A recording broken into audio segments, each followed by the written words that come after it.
Eh bien salut tout le monde, aujourd'hui on va parler setup, on va parler matériel, on va parler de tout ce qu'il y a dans cette pièce, tout ce qu'il y a changé depuis la dernière vidéo que j'ai faite sur tout mon setup. On va parler drone, on va parler caméra, on va parler sponsor aussi parce qu'il y a Vulcanet qui sponsorise cette vidéo. Dans cette vidéo je vais répondre aussi à toutes les questions matérielles, software, mes composants d'ordinateur, voilà. Je vais parler de tout ce qui entoure mes vidéos, j'espère que ça vous plaira. Personnellement moi j'aime beaucoup ce genre de format, donc c'est toujours sympa aussi de partager, de mettre ma petite pierre à l'édifice pour donner quelques conseils aux gens et aussi évidemment que les personnes me conseillent dans du futur matériel à acquérir parce que évidemment ça prend énormément de temps d'acquérir des choses, des fois on n'a pas forcément l'idée, donc je me suis inspiré de pas mal d'autres vidéastes et puis des petites idées que j'avais de droite à gauche selon mon utilisation à moi. Ça va être une vidéo très exhaustive et je vous ai fait un petit menu déroulant, hein, comme ça vous pouvez un petit peu naviguer et voir ce qui vous intéresse le plus. Alors d'abord on va s'intéresser à tout ce qu'il y a sur cette étagère qui est énorme, on se rend pas compte, enfin en fait on se rend compte, hein, je fais un tout petit peu moins d'1m80 et elle est plus grande que moi. Enfin bon, peu importe, il y a beaucoup de choses là-dedans. Je suis très content parce que lorsque je fais mes vidéos,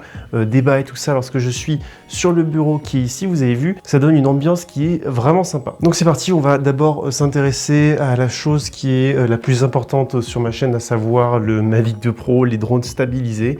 Puis après on verra un petit peu tout ce qui concerne les drones FPV, on a aussi les drones sous-marins, les stabilisateurs qui sont juste en haut. On va parler de beaucoup de choses, donc on commence d'abord par ça parce que c'est plus facile. Alors le Mavic 2 Pro, c'est l'arme fatale pour faire des vidéos de drone, hein. C'est pour l'instant pour moi le meilleur drone jamais conçu, inégalé depuis 2 ans. Et apparemment, ça y est, on commence à parler d'un Mavic 3 qui sortirait en juin, en tout cas en printemps 2021. Donc on va voir si on le remplace tout de suite ou pas.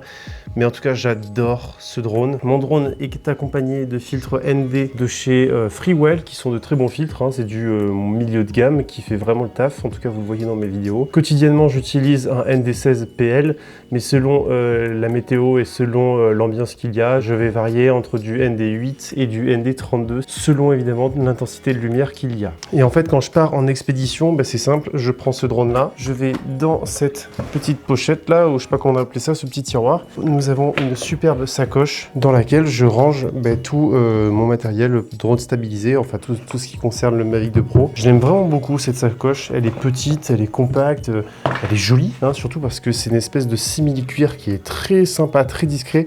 On ne s'attend pas du tout à ce qu'il y ait un drone à l'intérieur. Et puis surtout qu'en plus, on peut la rehausser. Dedans, j'ai déjà réussi à mettre le Mavic 2 Pro avec le Mavic Mini et le Mini 2. Moi, c'est simple, en fait. Je le mets comme ça. Je mets les petits ajouts sur les côtés. Je mets mes 2 batteries, la radiocommande. Et puis voilà. Hop, et ça rentre, c'est super discret. Autre chose aussi qui est super important avec le Mavic, c'est ce petit câble. Alors moi j'ai un énorme câble, hein, j'ai pas trouvé plus petit, mais bon, ce qui est vraiment pratique, c'est ce petit embout USB. Je vais vous expliquer pourquoi. Parce que moi quand je branche mon téléphone et que j'utilise ma radio, vous voyez que là le câble ne me gêne absolument pas, il est dans la continuité du manche. Avant j'étais comme ça, j'étais en galère parce que le câble me gênait.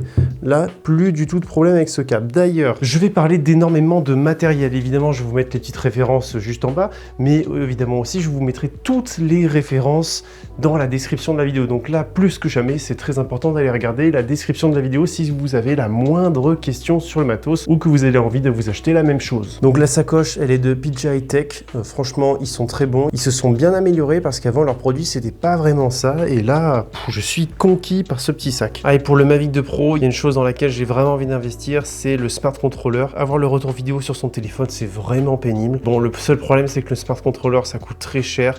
Donc j'attends un petit peu avant d'investir, mais c'est prévu. J'ai vraiment envie d'un Smart Controller. Alors avant de s'attaquer au plus intéressant des drones FPV, notamment mes drones long range et tout ça, il faut que je vous parle du sponsor de cette vidéo, Vulcanet, qui m'a envoyé des produits en fait pour nettoyer ces drones, son matériel et tout ça. Alors au premier abord, je me disais pourquoi, et en fait, plus j'y réfléchis, plus je me dis que c'était complètement évident. Déjà parce que en vous filmant constamment mon matériel, c'est quand même plus sympa qu'il soit propre. Donc pour les gens comme moi et pour les vidéastes, d'un point de vue visuel, c'est quand même plus sympa d'avoir un matériel tout propre. Surtout que quand vous voyez l'état de mon Mavic, j'ai l'impression qu'il y a un moineau qui a caché dessus. J'avais mon gros drone sous-marin qui avait plein de sel sur le capteur. N'empêche que le Mavic 2 Pro, il a un grand intérêt à être nettoyé et à être entretenu parce qu'il y a tous les capteurs. S'il y a de la crasse partout sur vos capteurs, ils risquent de ne plus fonctionner correctement.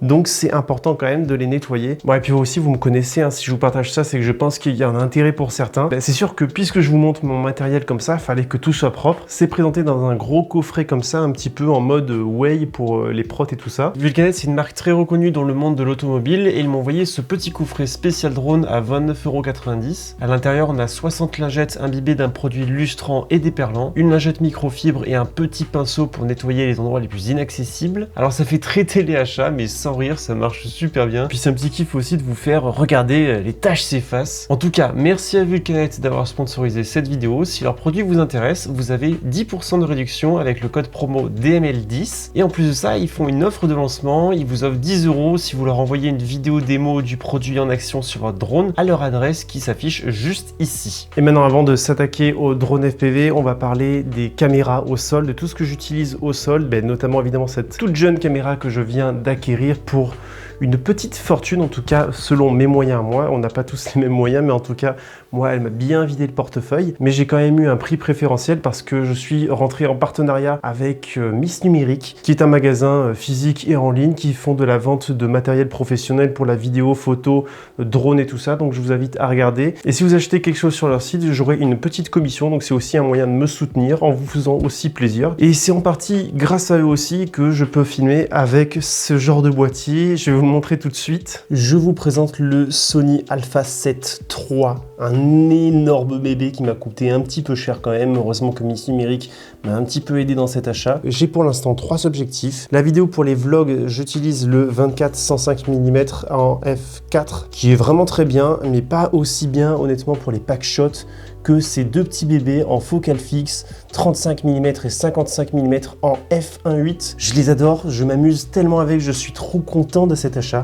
Alors pourquoi je n'ai pas pris un A7S3? Parce que c'était tout simplement hors de mes moyens et c'est un petit peu moins polyvalent que celui-là, parce que je m'intéresse de plus en plus à la photo aussi et j'avais envie d'avoir un boîtier qui était assez polyvalent. Pourquoi pas un Canon R5? Tout simplement parce que je suis pas fan du piqué Canon, je préfère beaucoup plus l'image de Sony. Voilà, ça c'est les goûts, les couleurs. Et avec ça, je me suis pris cette petite demi-cage dans laquelle je fixe le Sony lorsque je fais des gros tournages, avec cette petite lampe qui est géniale aussi, je vous en parle un petit peu après. Mais voilà, je suis trop content de cet achat, ça me satisfait encore plus qu'un nouveau drone, je suis complètement fou de ce boîtier. Et vous avez vu, hein, je me filme avec le Rode Wireless Go, avec lequel, vous voyez, c'est relié à un micro-cravate. On va continuer tout de suite avec les drones FPV. Alors celui-là, c'est celui avec lequel j'ai fait les Dolomites, celui avec lequel j'ai fait mes premiers gros vols long range, et je l'ai remplacé ensuite par celui-là. En fait, ce sont quasiment les mêmes, à quelques petits détails près, notamment le Diversity qu'il y a derrière. Lui, il n'a pas de Diversity. Là, donc, il n'y a pas d'antenne tout simplement parce qu'à chaque fois, elles se dévissent et j'ai peur de les perdre, donc je préfère les garder dans le sac. En tout cas, ce drone-là, il est parfait pour mon utilisation. Pour le long range, c'est un 6 pouces qui est en analogique parce que je suis de la team analogique. Donc pour ceux qui sont intéressés par ce genre de drone, qui peuvent faire largement plusieurs kilomètres et qui ont une autonomie d'environ 6 à 8 minutes selon votre vol, et bien vous pouvez vous procurer exactement le même, tout monté, préparé par 3D Racer. Donc je vous mets le lien du site internet en description aussi. Ensuite, ça c'est mon petit Squirt V2 que j'ai depuis très longtemps. En fait maintenant c'est le drone le plus vieux de ma collection. C'est celui que j'ai depuis le plus longtemps. Le premier, je l'avais déjà remplacé. Et puis écoutez, ce genre de drone de toute façon c'est indispensable lorsque vous voulez faire des plans d'intérieur et tout, mais la config est quand même très vieille, je n'ai pas revolé avec depuis très longtemps, mais en tout cas en termes de format c'est vraiment cool. Je vous conseille vraiment d'avoir un Squirt, en tout cas un Cinewoop. Après il y a des BNF comme celui-là qui est le E-Flite, le Green Hornet. Quand vous êtes devant les clients, ça fait un petit peu plus sérieux. Alors chose aussi importante qui protège mes GoPro, ce sont ces magnifiques impressions 3D. Ça paraît pas comme ça, mais il y en a, je trouve, qui font beaucoup trop l'impasse sur la protection de leur caméra. Et honnêtement, la qualité d'impression, de toute façon, c'est 3D Racer. C'est notre ami David Dupeux qui est un professionnel là-dedans. Pour moi, c'est l'un des meilleurs dans le domaine. Il vous fait des impressions ultra quali. Et je vous invite vraiment à commander chez eux les impressions 3D. Vous pouvez en avoir des personnalisées. Regardez, moi, il y a marqué Drone My Life dessus. Super bien imprimé. Voilà, je suis trop content de leur impression. Je leur ai toujours fait confiance. Mes GoPro ont toujours été intacts grâce à eux. Juste à côté, caché bizarre, là, nous avons le Beta 95X V2. Alors, pourquoi j'ai mis ça sur le drone? Mais tout simplement parce que en fait il y a une toute petite caméra que je ne peux pas vous montrer pour l'instant. Vous verrez la vidéo ce vendredi 18 décembre à 18h30. Elle est assez impressionnante, hein, de toute façon vous verrez, et que ça tient surtout sur ce genre de drone. Alors le 95X V2 c'est un super drone pour faire des plans cinématiques et qualitatifs. Honnêtement, ils sont super sympas à piloter, ça n'a rien à voir avec les tout petits, notamment celui-là, hein, qui est sympa, mais qui quand même vaut pas lui, qui est un poil plus grand, mais quand même plus performant. Lui, vous voyez, avec la petite truc que j'ai fait là pour mettre la petite Insta360 Go, ben, ça n'a pas trop marché, il est un peu moins costaud. Mais c'est quand même pas mal, hein. Mais ça clairement, c'est ouf, et c'est pas si cher que ça, c'est dans les 200 €, quelque chose comme ça. Et je recommande à tous ceux qui veulent s'entraîner à faire des petits plans. Ça, c'est idéal pour commencer le FPV, hein. Et pour ça, je vous donne rendez-vous vendredi. Ensuite, nous avons ce drone bizarre. C'est le drone le plus bizarre que j'ai eu. Je l'ai reçu il n'y a pas si longtemps que ça. Alors, en fait, à quoi ça sert? Ben, c'est un drone invisible. Pas si invisible que ça, évidemment, lorsqu'on le filme.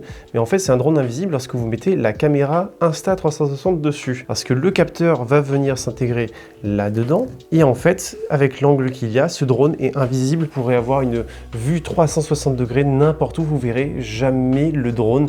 Et le concept est ouf. Mais par contre, c'est galère, faut des batteries spéciales. La lentille est très exposée et on peut très facilement faire des petites rayures. Et bon, c'est très léger, très fragile, donc il faut certainement pas cracher avec un truc pareil. Mais en tout cas, le concept est génial. Je vais vous en faire une vidéo, je n'ai pas encore eu le temps malheureusement, mais ça va venir, j'espère, ce mois de décembre, dans les semaines qui arrivent. Ensuite, un petit nouveau aussi dans la famille du FPV. Le Nazgul de chez eFlight est un drone prêt à voler. Vous n'avez plus qu'à le binder à votre radiocommande, puisque moi je suis en Crossfire. J'ai juste changé ce niveau-là, hein. Il n'y a pas de Crossfire intégré avec. En tout cas, avec la version que j'avais, j'étais obligé d'en acheter un sur le côté. Et voilà, c'est un petit drone qui est sympa et un bon compromis.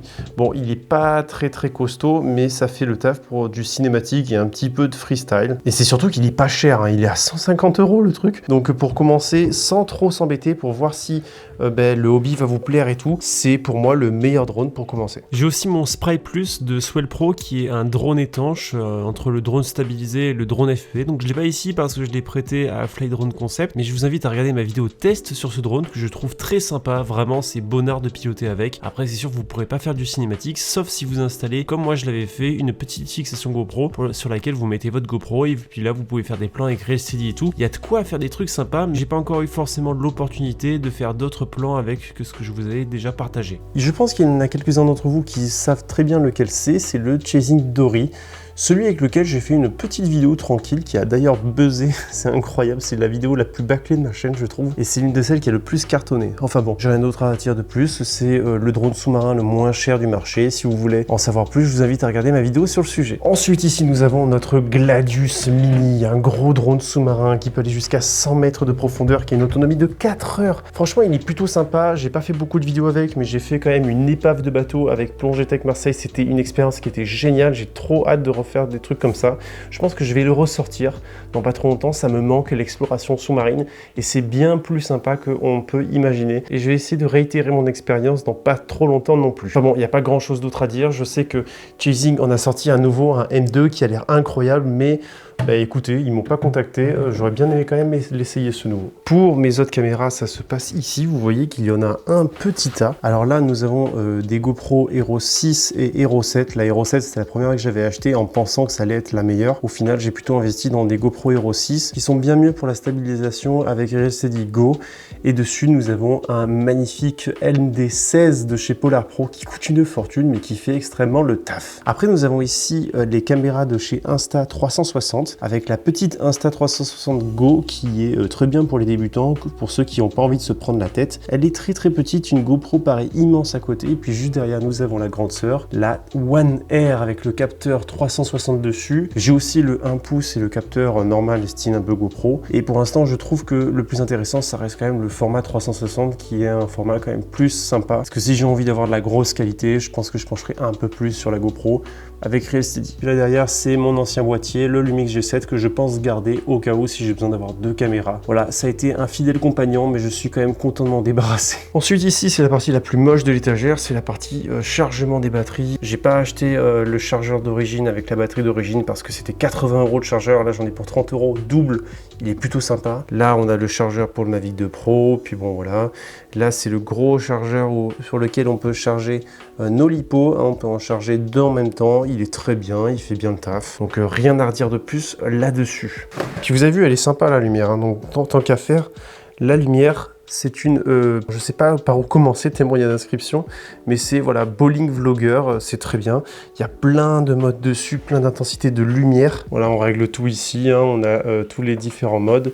Là, on peut varier les couleurs. Là, on peut s'amuser avec différents styles. Par exemple, voilà, on a des flashs, on peut créer des superbes ambiances. Elle est vraiment au top. Elle coûte un petit peu cher, mais c'est tellement quali ce truc. Vous voyez que sur la cage, ça fait assez pro. Là, vous avez vu, c'est le cimetière batterie. Enfin non, là, c'est vraiment, bon, c'est une connerie de ma part. Hein. Il faut que j'investisse. Mais c'est prévu que j'achète un petit coffret métallique dans lequel je pourrais stocker toutes mes batteries en sécurité.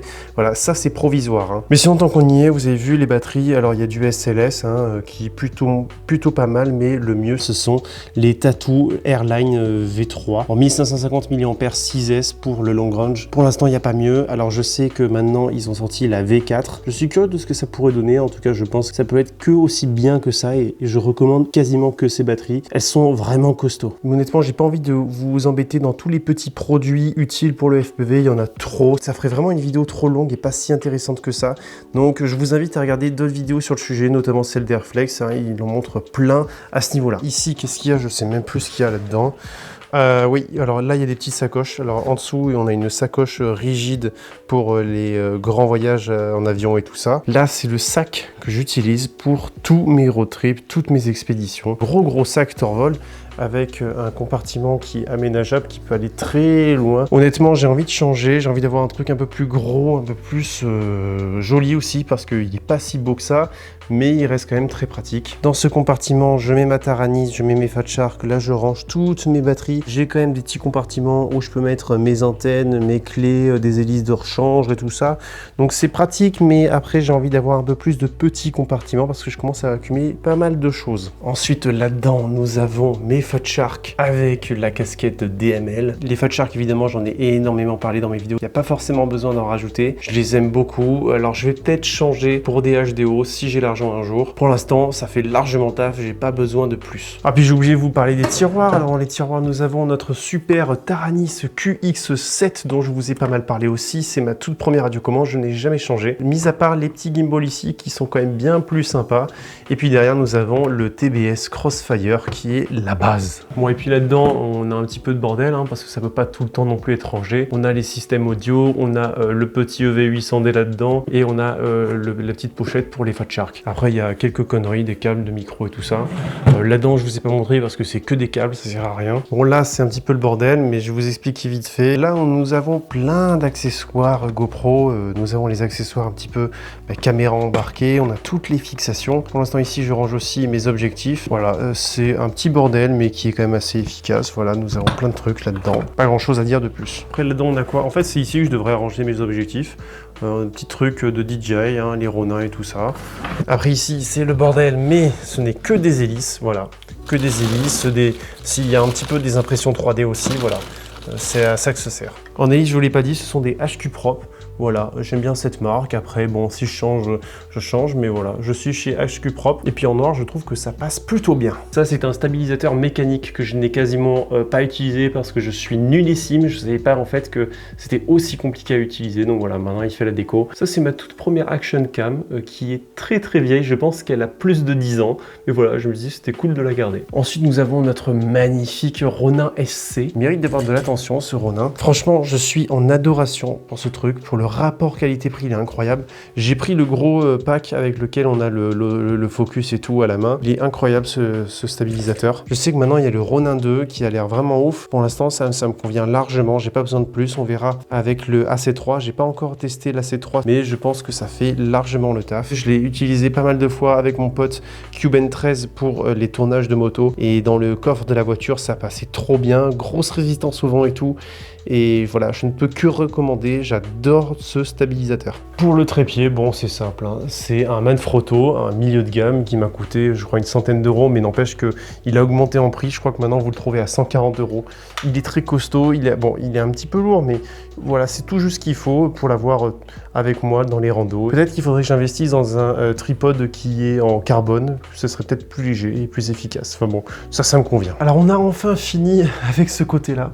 Alors d'ailleurs, pourquoi il y a un lit? Eh bien écoutez, déjà c'est sympa de dormir de temps en temps. L'avantage lorsqu'on a notre lit sur notre lieu de travail, c'est que si on a une idée lors de notre sommeil ou lorsqu'on est sur le point de se coucher, eh bien c'est qu'on peut instantanément se réveiller, aller sur notre ordinateur et travailler toute la nuit. Voilà, rien de mieux pour faire des insomnies. Alors passons maintenant côté ordinateur, côté composants, logiciels et tout ça. Alors là vous voyez un magnifique écran 32 pouces de chez Fox Spirit que je viens tout juste d'acquérir, et ce format en incurvé, je trouve ça génial. Le format 32 pouces est vraiment trop bien pour travailler. On a une timeline qui est gigantesque, qui montrait par exemple avec cette vidéo. Je travaille comme ça, on a une superbe grande timeline avec un écran qui est largement suffisant pour la prévisualisation. Pourquoi je n'ai pas un écran en 21/9? Tout simplement parce que j'aime pas le format. Parce que vous avez votre bel écran de travail et puis sur le côté, j'ai un 27 pouces sur lequel je mets toutes mes merdes, et je préfère avoir quelque chose de propre et d'uniforme et avoir tout mon bordel sur un autre écran que je ne suis pas obligé de regarder. C'est pour ça que j'aime beaucoup le double écran et pas un énorme écran unique. Après bon,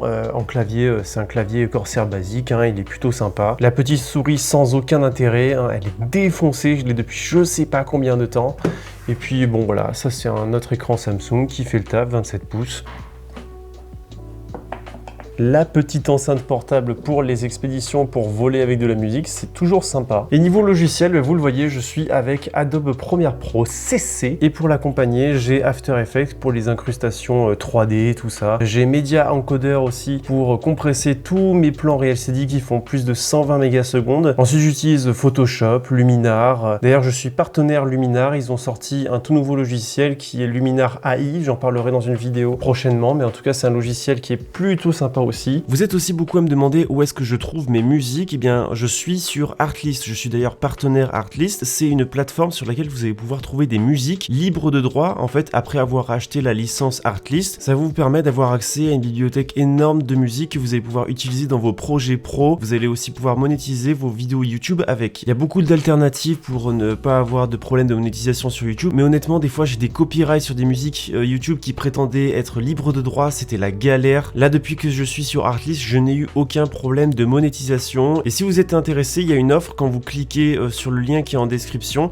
vous avez un mois offert d'abonnement. Au niveau des composants de mon ordinateur, d'ailleurs, il est là. Alors, tous les puristes vont paniquer de le voir à l'intérieur de ça, mais je peux vous assurer qu'il est très bien aéré. Il n'a jamais eu de problème en plus de 5 ans. Sauf récemment où j'ai eu une coupure chez moi et l'alimentation a cramé. Ça a sauvé tous les composants, les disques durs et tout, mais l'alimentation a cramé. Du coup, je me suis acheté un onduleur qui est juste ici, qui est à peine suffisant pour mon ordinateur. Alors pour revenir sur les composants de cet ordinateur, déjà j'aime bien, il est très silencieux.